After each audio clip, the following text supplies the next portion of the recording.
आज के इस लेक्चर में हम लोग एक ऑप्टिकल इंस्ट्रूमेंट के बारे में बात करने वाले हैं। आज का लेक्चर एक प्रकाशिकी यंत्र के ऊपर है। उस यंत्र का नाम है माइकलसन व्यतिकरण मापी या माइकलसन इंटरफेरोमीटर। सवाल ये है कि ये ऑप्टिकल इंस्ट्रूमेंट हम क्यों पढ़ रहे हैं।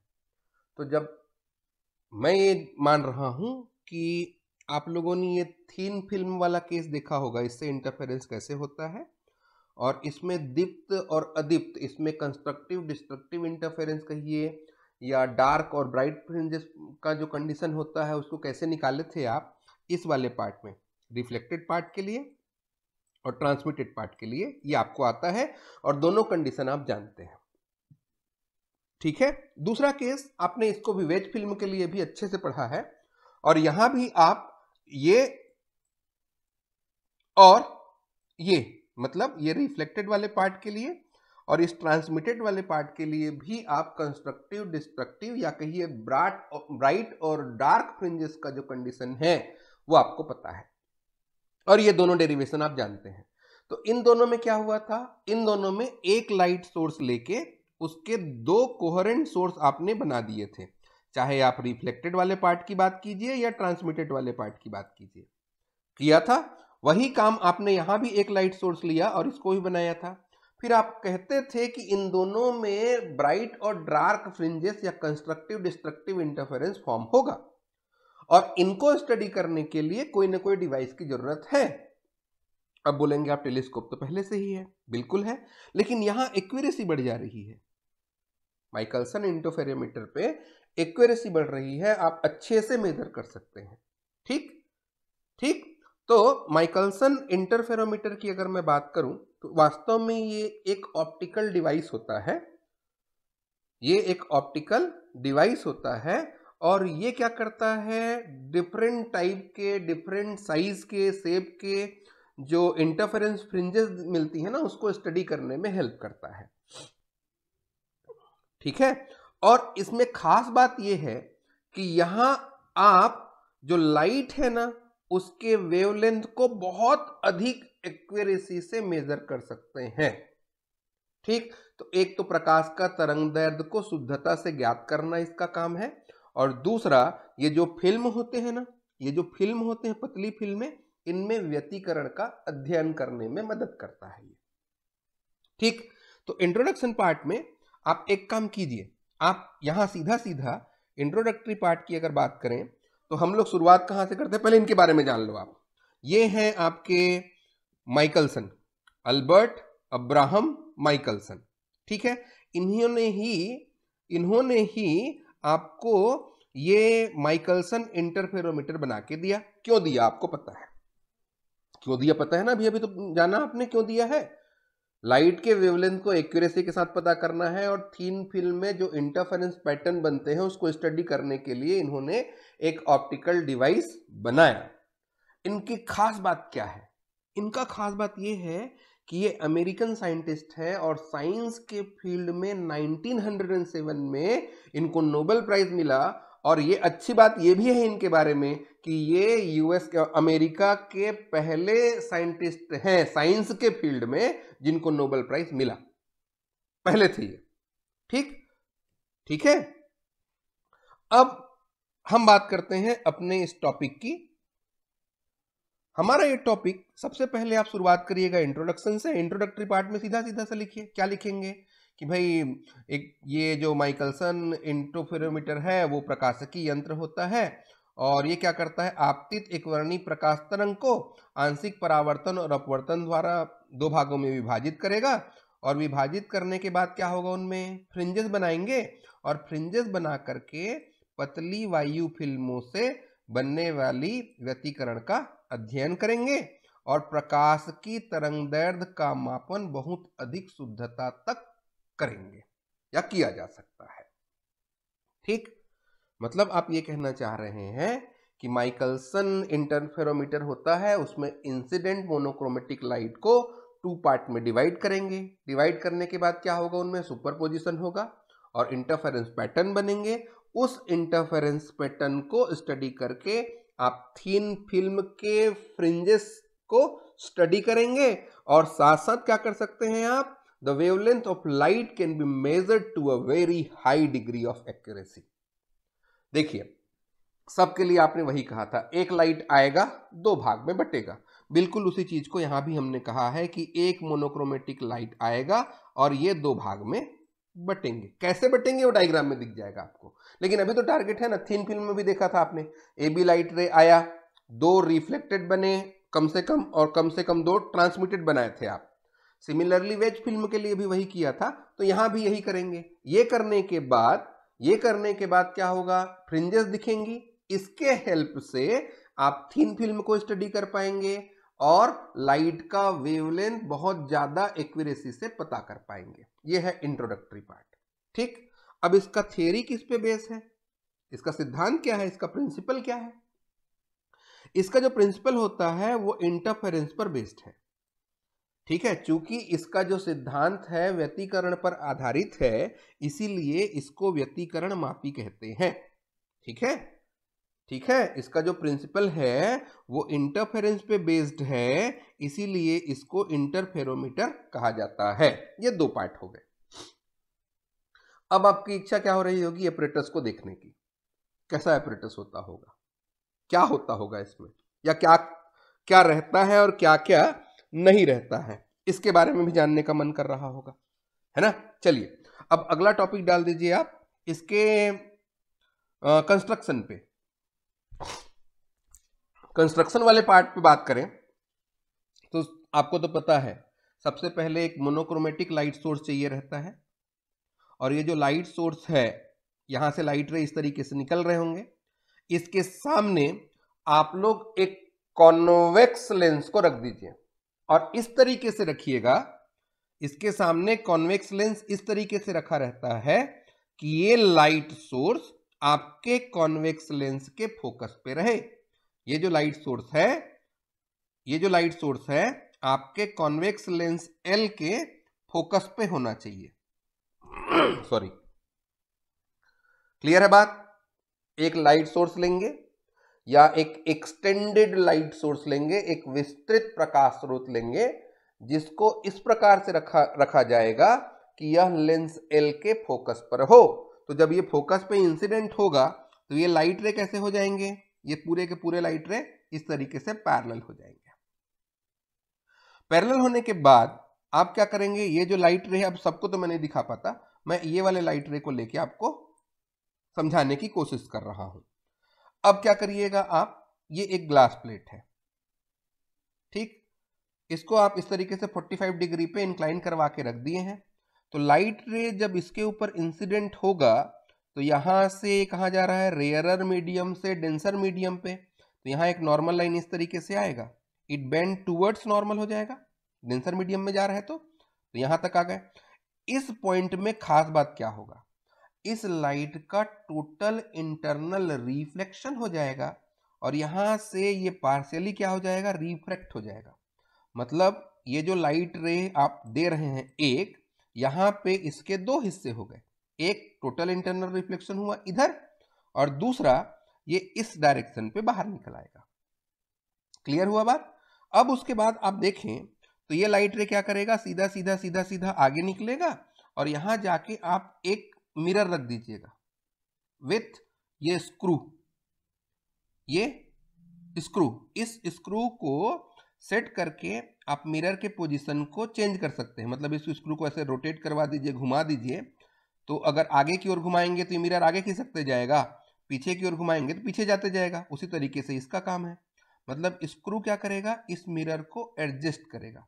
तो यहां आके लाइट रे, ये जो रिफ्लेक्टेड लाइट रे है, आपके मिरर M1 पे इंसिडेंट होगा और देन रिफ्लेक्टेड बैक। क्लियर है ना बात? और परावर्तित होकर के वापस चला आया।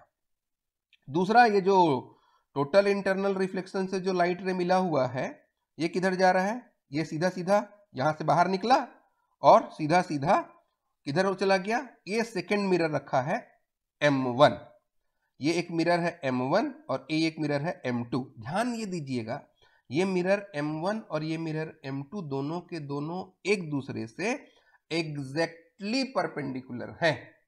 एग्जैक्टली परपेंडिकुलर हैं और इसके एग्जैक्ट मिडिल पे ये है। मिडिल पे यह है कहने का मतलब यहां से यहां तक और यहां से यहां तक का डिस्टेंस सेम है। ज्यादा कम दिख रहा होगा आपको, लेकिन यहां से लेकर के इस ग्लास प्लेट तक का डिस्टेंस और यहां से लेकर के इस ग्लास प्लेट तक का डिस्टेंस सेम है।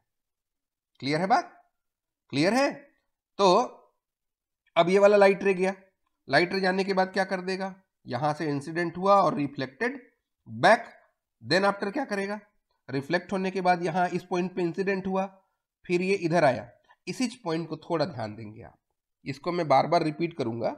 देखिए ये वाला लाइट रे यहां आके इंसिडेंट हुआ, टकराया, टकराने के बाद इसके दो हिस्से हुए थे, एक हिस्सा इधर चला गया था और दूसरा हिस्सा ये टोटल इंटरनल रिफ्लेक्शन से इधर आया था और यहां से लाइट रे निकल के इस मिरर पे जाके इंसिडेंट हुआ था, जिसमें ये स्क्रू के सेटअप होते हैं। ठीक है ना, जिसमें ये स्क्रू के सेटअप होते हैं। ठीक, और दूसरा इधर चला गया। अब जब ये रिफ्लेक्ट होके वापस आ रहा है तो ये बेचारा फिर से इधर आया। इसके लिए ध्यान दीजिए, ये यहां से निकलने के बाद इस ग्लास प्लेट के अंदर बिल्कुल भी नहीं गया है। यहां से निकला, सीधा मिरर पे गया, फिर टकराया और टकरा के यहां से रिफ्लेक्ट होके इधर आ जाएगा।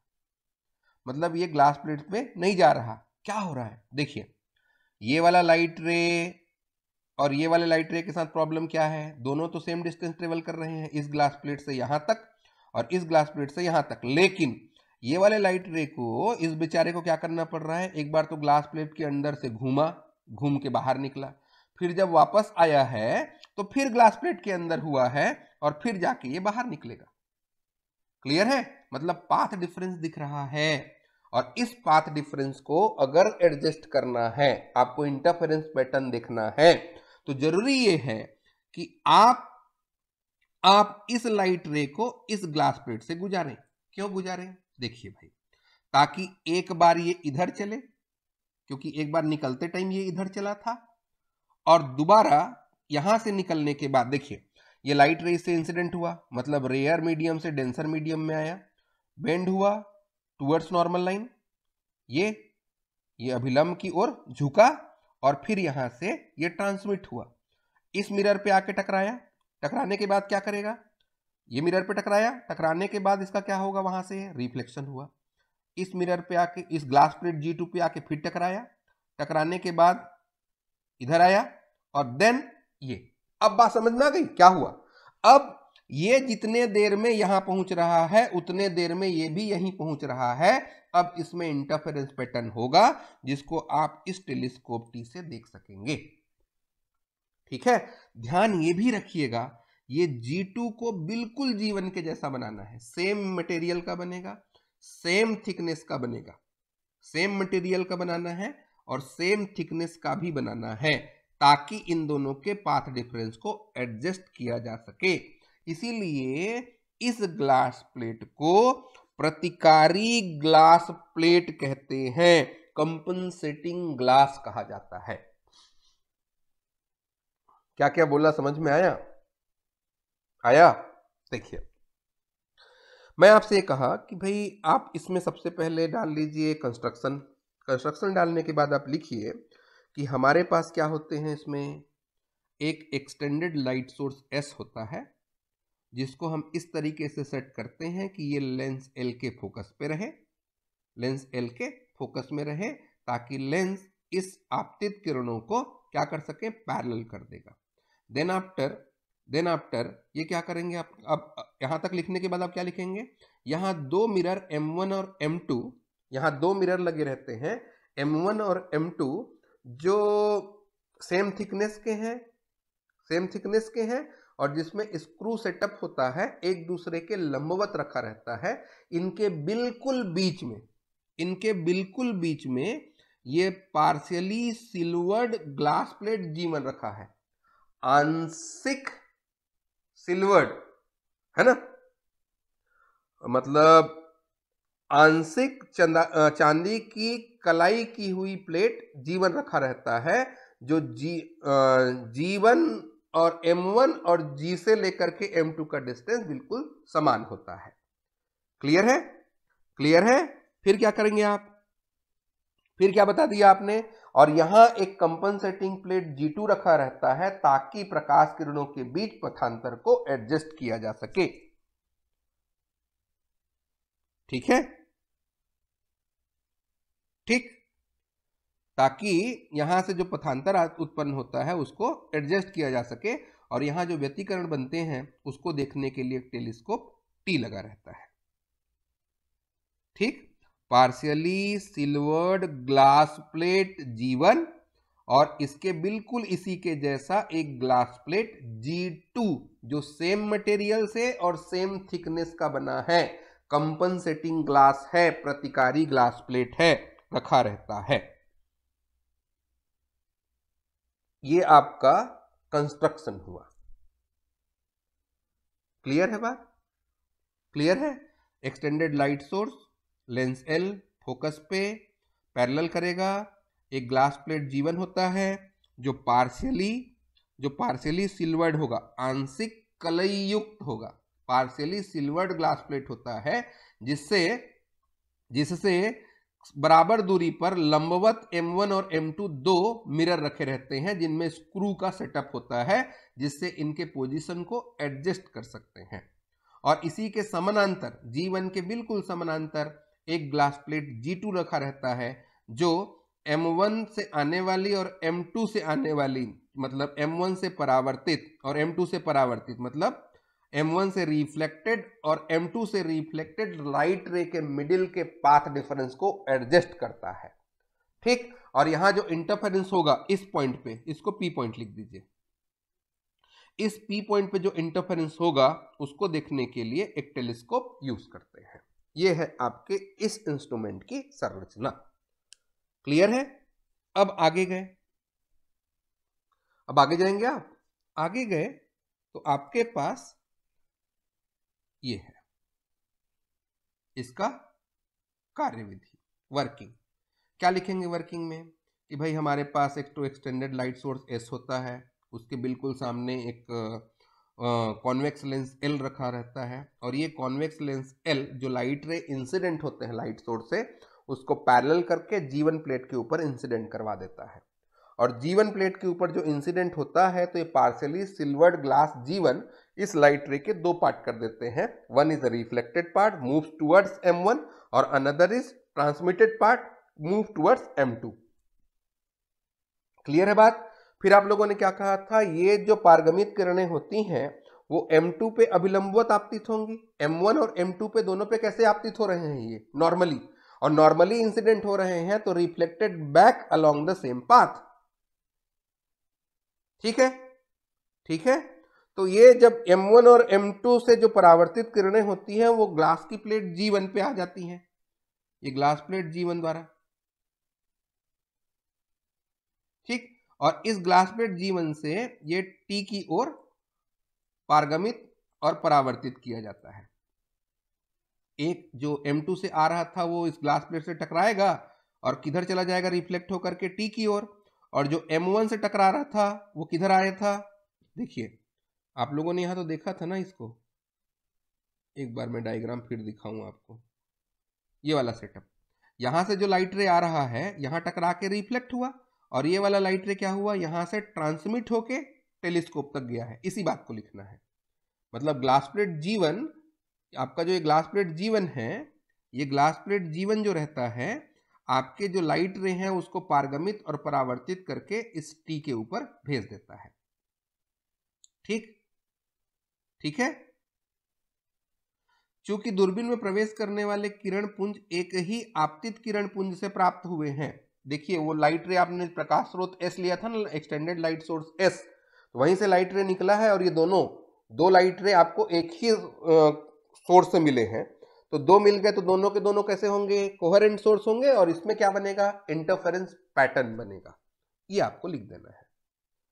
क्लियर है? क्लियर है? एक्सटेंडेड मोनोक्रोमेटिक लाइट सोर्स लिया है, और ये एक्सटेंडेड मोनोक्रोमेटिक लाइट सोर्स कहां पे है, लेंस L के फोकस पे है, तो ये क्या करेगा, लेंस L उस लाइट रे को पैरेलल कर देगा, फिर ग्लास प्लेट G1 पे partially silvered glass plate G1 पे इंसिडेंट होगा, और यहां से लाइट रे के दो पार्ट हो जाएंगे, one part moves towards M1 an incident perpendicularly. Similarly, another part moves towards M2 incident perpendicularly to the mirror M2. They're reflected back along the same path. And glass G1 क्या करता है? A part of the ray get transmitted and reflected towards T. These two light ray formed by the single light source S. That's why you have a interference pattern. Telescope पे आप लोग को ये interference pattern दिखेगा, ठीक है। ये हो गया आपका वर्किंग पार्ट। अब वर्किंग पार्ट पे एक डिस्कशन हो जाए कि ये प्लेट G1 का काम क्या है, क्या फंक्शन है इसका। तो मैं उस डायग्राम पे आपको एक बात कहा था कि आपका जो टोटल इंटरनल रिफ्लेक्शन के बाद जो लाइट रे टुवर्ड्स M1 मूव कर रहा है, जो लाइट रे M1 के डायरेक्शन पे मूव कर रहा था, ऊपर की ओर जा रहा था, और जो लाइट रे M2 की ओर जा रहा था, तो M2 वाला लाइट रे आपके इस ग्लास प्लेट G1 के अंदर जाता ही नहीं है, निकला और निकलने के बाद सीधा गया, फिर वापस आया और टकरा के रिफ्लेक्ट हो गया था। जबकि जो M1 वाला लाइट रे था, जो टुवर्ड्स M1 मूव कर रहा था, पहले तो टोटल इंटरनल रिफ्लेक्शन के थ्रू वो गया वहां तक, वापस आया तो बेचारे को फिर से रिफ्लेक्शन का सामना करना पड़ा, तब जाके बाहर निकला था। तो इस पाथ डिफरेंस को बैलेंस करने के लिए एक सेम मटेरियल वाला ग्लास प्लेट G2 लगाते हैं, ठीक है। तो प्लेट G2 के कार्य, function of glass plate G2 क्या है? ये दर्पण M1 की ओर जाने और परावर्तित होकर वापस आने वाले किरण को कांच प्लेट G1 से 2 बार गुजरना पड़ता है, क्लियर है। जबकि दर्पण M2 की ओर जाने और परावर्तित होकर वापस आने वाले किरण को कांच की प्लेट G1 से एक भी बार नहीं गुजरना पड़ता, इसलिए प्रतिकारी प्लेट G2 का उपयोग करते हैं। किसके बीच में? M2 और G1 के बीच में। लेकिन ध्यान ये भी रखिए, यहां एक लाइन और लिख दीजिएगा, प्रतिकारी प्लेट G2 कैसा? सेम मटेरियल का और सेम थिकनेस का प्रतिकारी प्लेट किसके बीच यूज करते हैं? M2 और G1 के मिडिल में। क्यों करते हैं? ताकि पाथ डिफरेंस को बैलेंस कर सके। क्लियर है? ठीक। अब ये G2 को रख देने से फायदा क्या होगा? वो जो लाइट रे M2 से वापस आ रहा था, उसको भी जाते टाइम गुजरना पड़ेगा इससे, और आते टाइम भी गुजरना पड़ेगा, तो पाथ डिफरेंस बैलेंस हो जाएगा, ठीक है। अतः कांच में दो किरणों के पथ समान होते हैं, ठीक ठीक। The beam going towards the mirror M1 and reflected back has to pass twice through the glass plate G1, whereas the beam going towards the mirror M2 and reflected back does not pass through the glass plate G1 even once. Therefore, to compensate for the path, the same type of glass plate as G1, same type of glass plate G2 is used between the mirror M2 and G1. The light beam going towards the mirror M2 and reflected back towards G1 also passes twice through the compensating plate G2. Therefore, the path of the two rays in the glass are the same. ये लिख दिया आपने, working of your glass plate G2। इसके बाद अब हम लोग इस फिगर पे आते हैं। यहां ध्यान देने वाली बात यह है कि अगर मैं यहां से खड़ा होकर इसको देख रहा हूं, ध्यान दीजिएगा आप, तो यहां से अगर आप देखेंगे इस टेलीस्कोप से, तो इमेजिन करिए आपको क्या ये पूरा सिस्टम दिखेगा? इस टेलीस्कोप से देखेंगे तो आपको पूरा सिस्टम दिखेगा? तो आप बोलेंगे नहीं। क्या दिखेगा? आपको ये वाला पॉइंट दिखा और ये वाले पॉइंट से होकर के ये वाला ग्लास प्लेट दिखा। ये सिस्टम तो आपको दिख ही नहीं रहा। मैं क्या बोलना चाह रहा हूं, समझ में आया? आपको ये सिस्टम दिख रहा है, इधर क्या है बिल्कुल नहीं पता, इधर क्या है ये भी नहीं पता, हम सीधे सीधे देख रहे हैं, ठीक। लेकिन आपको यहां इंटरफेरेंस पैटर्न तो दिखेगा ना। इंटरफेरेंस पैटर्न दिखेगा तो क्या समझेंगे आप? यहां से जो लाइट रे देखिए ऐसे आया था ना, ये रिफ्लेक्ट होकर के, और इस ग्लास प्लेट से ये ट्रांसफर हुआ था, ग्लास प्लेट से यहां रिफ्लेक्ट हुआ था। तो इस M2 का इमेज बनेगा कि नहीं बनेगा? M2 का इमेज बनेगा। कहां बनेगा? इस M1 में। M2 का इमेज कहां बनेगा? आपको इस M1 में दिखेगा, ऐसा सेटअप दिखेगा। ये आपका M1 है एक ठो, और ये आपका M2 डैश हो गया। मतलब अब लाइट रे आपको इधर से आता हुआ नहीं लग रहा है, अब लाइट रे आपको M1 से और इस M2 से आता हुआ दिख रहा है। क्लियर है? क्लियर है? मतलब एक लेयर फॉर्म हो गया। देखिए अब एक लेयर तो ये वाला M1 वाला और एक लेयर ये M2 वाला, और इसके बीच में ये थिन फिल्म बन गया। मैं जो बोल रहा हूं समझ में आ रहा है आपको? जब हम टेलीस्कोप के थ्रू क्या कर रहे हैं, ऑब्जर्वेशन स्टार्ट करेंगे, तो we just see in the glass plate G1 and mirror M1 only, but due to the reflection image of M2 formed by this mirror M1 at point M2 dash, यहां पे इसका image बना। That's it means हमारे पास एक real position ये है, और ये जो इमेज बनता है मिरर में, जो इमेज बनता है वो वर्चुअल पोजीशन है। तो इस रियल पोजीशन और इस वर्चुअल पोजीशन के बीच में एक थिन फिल्म बन गया। क्लियर है? इसीलिए मैं बोला था थिन फिल्म वाला कॉन्सेप्ट आपको पढ़ना पड़ेगा। क्लियर हुआ? तो यहां जो इंटरफेरेंस पैटर्न बनेगा आपको कैसा लगेगा?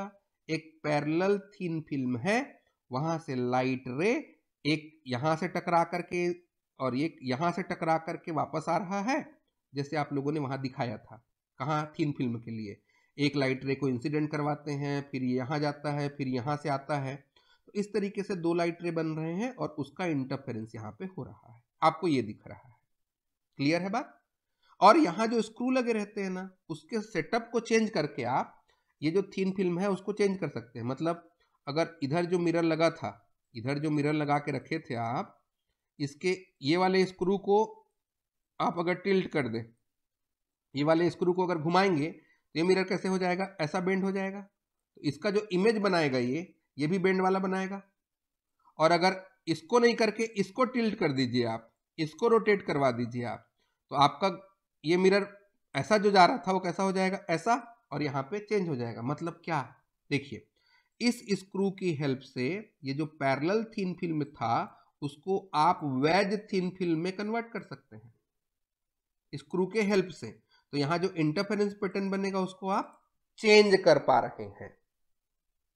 ठीक है ना? ठीक है?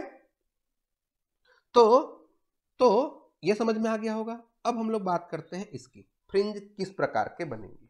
देखिए भाई, आपने कहा कि M1 का इमेज M2 का इमेज M1 के अंदर दिख रहा है when we observe through the telescope.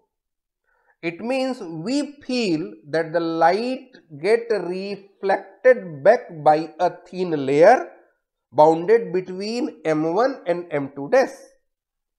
Clear है ना? एक पैरेलल थिन लेयर से ट्रांसफर होकर के आ रहा है। एक तो रियल है और एक आभासी है।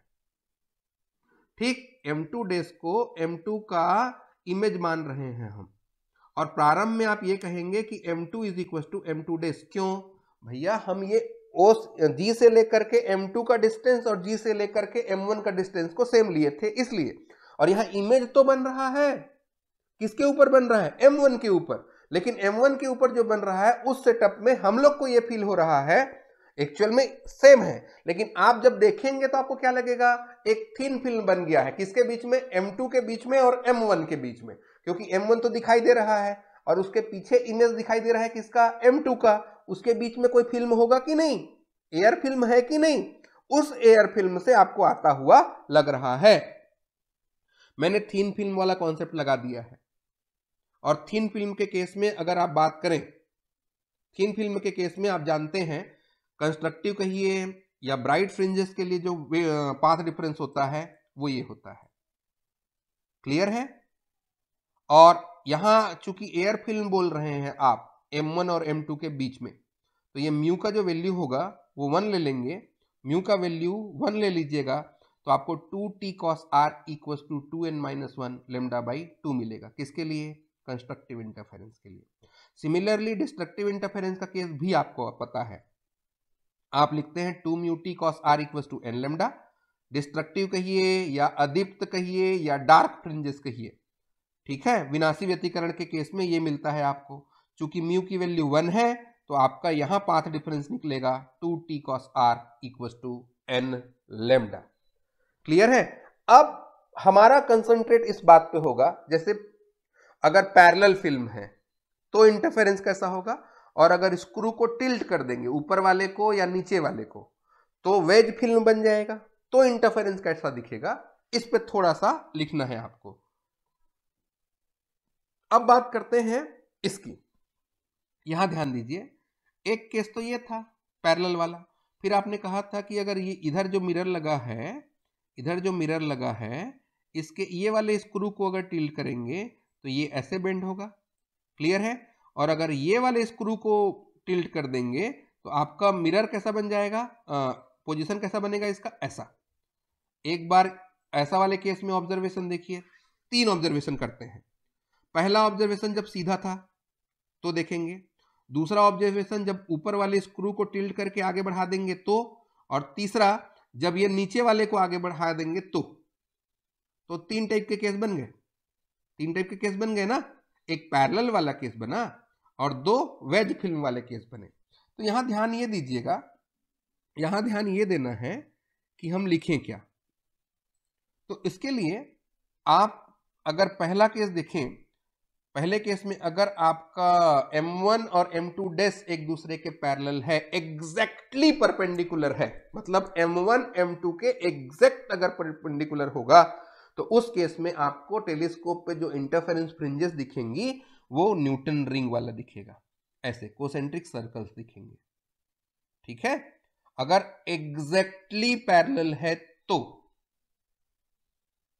क्लियर है? मैंने कहा कि अगर एग्जैक्टली परपेंडिकुलर है तो M1 और M2 एग्जैक्टली राइट एंगल पे रहेंगे, तो परपेंडिकुलर रहेंगे, तो जाके जो फ्रिंजेस बनेंगी ना वो आपको ऐसा लगेगा कि ये कहां से आ रहा है, M1 और M2 डैश से आ रहा है ना? तो ये M1 व M2 डैश के बीच, M1 व M2 डैश के बीच समांतर फिल्म बनती है, जिसमें आपको इस तरीके के वृत्ताकार संकेंद्री फ्रिंजेस दिखाई देंगी। अब बात करते हैं, अगर आप स्क्रू को टिल्ट करें तो एक केस ये वाला होगा, एक केस ये वाला हुआ। तो ये वाला जो होता है इसमें आपको कर्व फिल्म मिलते हैं, और जो ये कॉन्वेक्सिटी होता है, उत्तलता होती है, वो किधर रहेगा, इस कोर की ओर, वेज फिल्म के एज की ओर रहता है, वेज फिल्म के एज की ओर इनकी उत्तलता रहेगी। और अगर इसी को ऐसा कर देंगे आप, ये वाला केस देखिए, ये वाले केस में तो उत्तलता किधर आ जाएगी, इधर। ठीक है?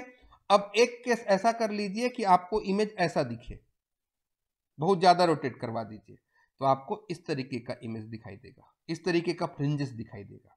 क्लियर है? क्लियर है? इसको लिख दीजिएगा।